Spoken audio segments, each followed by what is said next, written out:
ನಮಸ್ಕಾರ ಎಲ್ರಿಗೂ, welcome to ಶಮಿಸ್ house. ಇವತ್ತು ಒಂದು ಸೂಪರ್ ಆಗಿರೋ ಫಿಶ್ ರವಾ ಫ್ರೈ ಮಾಡೋಣ ಬನ್ನಿ. ತುಂಬಾ ರುಚಿಯಾಗಿರುತ್ತೆ.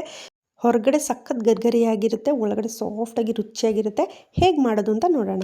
ಇವಾಗ ನಾನಿಲ್ಲಿ ಕಾಟ್ಲಾ ಮೀನು ತೊಗೊಂಡಿದ್ದೀನಿ ನೋಡಿ. ಈಗ ಇದಕ್ಕೆ ನಾನು ಉಪ್ಪು ಮತ್ತು ನಿಂಬೆಹಣ್ಣು, ಒಂದು ಸ್ಪೂನ್ ಉಪ್ಪು ಮತ್ತು ಒಂದು ಅರ್ಧ ನಿಂಬೆಹಣ್ಣು ಹಿಂಡ್ಕೊಂಡು ಚೆನ್ನಾಗಿ ಅದಕ್ಕೆ ಮಿಕ್ಸ್ ಮಾಡ್ಕೊಳ್ಳೋಣ.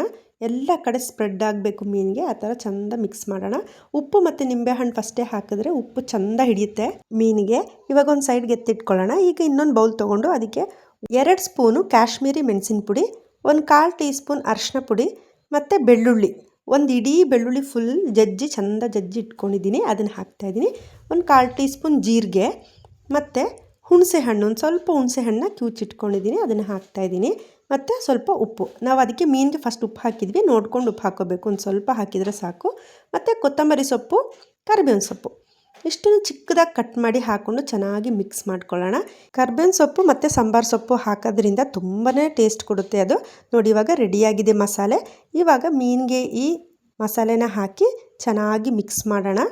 ಚೆನ್ನಾಗಿ ಮಿಕ್ಸ್ ಮಾಡಬೇಕು, ಅದು ಎಲ್ಲ ಕಡೆ ಚೆನ್ನಾಗಿ ಸ್ಪ್ರೆಡ್ ಆಗಬೇಕು. ಮೀನಿನ ಎಲ್ಲ ಪೀಸಸ್ಗೂ ಅದು ಚೆನ್ನಾಗಿ ಸ್ಪ್ರೆಡ್ ಆಗೋ ಥರ ಚೆಂದ ಮಿಕ್ಸ್ ಮಾಡಿ.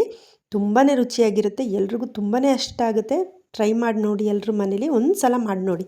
ಇವಾಗ ನಾನಿಲ್ಲಿ ನೋಡಿ ರವೆ ತೊಗೊಂಡಿದ್ದೀನಿ. ಚಿಕ್ಕ ರವೆ ಇರುತ್ತಲ್ಲ, ಸಣ್ಣ ರವೆ ಅಂತ ಬರುತ್ತಲ್ಲ, ಆ ರವೆ ಇದು. ಇವಾಗ ಆ ರವೆಗೆ ನೋಡಿ ಫಿಶ್ನ ಈ ಥರ ಇಟ್ಬಿಟ್ಟು ಆ ಕಡೆ ಈ ಕಡೆ ಚೆನ್ನಾಗಿ ಸ್ವಲ್ಪ ಪ್ರೆಸ್ ಮಾಡಬೇಕು. ಈ ಥರ ಚೆಂದ ಪ್ರೆಸ್ ಮಾಡಿದ್ರೆ ಅಂಟ್ಕೊಳ್ಳುತ್ತೆ ರವೆ. ನೋಡಿ ಇವಾಗ ಸ್ಟವ್ ಮೇಲೆ ಒಂದು ಪ್ಯಾನ್ ಇಟ್ಕೊಂಡು ಕೊಬ್ಬರಿ ಎಣ್ಣೆ ಹಾಕೋತಾ ಇದ್ದೀನಿ. ಕೊಬ್ಬರಿ ಎಣ್ಣೆನೇ ಕರೆಕ್ಟು ಫಿಶ್ ಫ್ರೈಗೆ ತುಂಬಾ ರುಚಿಯಾಗುತ್ತೆ. ಕೊಬ್ಬರಿ ಎಣ್ಣೆ ಇಲ್ಲ ಅಂದರೆ ಸನ್ಪ್ಯೂರ್ ಆಯಿಲ್ ಯಾವ್ದು ಬೇಕಾದರೂ ಎಣ್ಣೆ ಯೂಸ್ ಮಾಡ್ಕೋಬೋದು.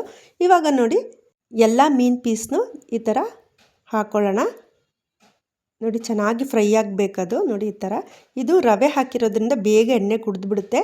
ಎಣ್ಣೆ ಫುಲ್ಲು ಡ್ರೈ ಆದರೆ ಮಧ್ಯೆ ಒಂದು ಸ್ವಲ್ಪ ಎಣ್ಣೆ ಹಾಕ್ಕೊಳ್ಳಿ, ತುಂಬಾ ರುಚಿಯಾಗುತ್ತೆ. ನೋಡಿ ಇವಾಗ ತುಂಬ ಡ್ರೈ ಆಗಿದೆ, ಸ್ವಲ್ಪ ಎಣ್ಣೆ ಹಾಕ್ಕೋಬೇಕು ಇವಾಗ. ನೋಡಿ ಒಂದು ಸೈಡ್ ಬೆಂದಿದೆ, ಇನ್ನೊಂದು ಸೈಡು ಮಗ್ಚಿ ಹಾಕ್ಕೊಳ್ಳೋಣ. ನೋಡಿ ಹೀಗೆ ಮಧ್ಯೆ ಎಣ್ಣೆ ಹಾಕ್ಕೊಳ್ಳೋಣ. ಇವಾಗ ಒಂದು 5 ನಿಮಿಷ ಸಿಮ್ಮಲ್ಲಿ ಮುಚ್ಚಿಟ್ಬಿಡೋಣ. ಮೀನು ಮತ್ತು ಬೇಗ ಬೇಯುತ್ತೆ, ಬಟ್ ಚೆನ್ನಾಗಿ ಫ್ರೈ ಆಗಬೇಕು. ಜೋರು ಉರಿಲಿ ಕೊಟ್ಟರೆ ರವೆ ಎಲ್ಲ ಸೀದೋಗ್ಬಿಡುತ್ತೆ, ಒಳಗಡೆ ಬೆಂದಿರಲ್ಲ. ಅದಕ್ಕೆ ಸ್ವಲ್ಪ ಸಿಮ್ಮಲ್ಲೇ ಬೇಯಿಸ್ಕೊಳ್ಳಿ. ನೋಡಿ ಈಗ ಆಗಿದೆ, ಎಷ್ಟು ಚೆನ್ನಾಗಾಗಿದೆ, ಸೂಪರಾಗಿದೆ. ಮೇಲೆ ತುಂಬಾ ಕ್ರಿಸ್ಪಿಯಾಗಿದೆ, ಒಳಗಡೆ ಸಾಫ್ಟಾಗಿದೆ. ತೋರಿಸ್ತೀನಿ ನೋಡಿ. ಎಲ್ಲರೂ ಮನೇಲಿ ಟ್ರೈ ಮಾಡಿ ಹೇಗೆ ಬಂತು ಅಂತ ನನಗೆ ಕಮೆಂಟಲ್ಲಿ ಹೇಳಿ. ಸಬ್ಸ್ಕ್ರೈಬ್ ಮಾಡೋದು ಮರಿಬೇಡಿ. Thank you.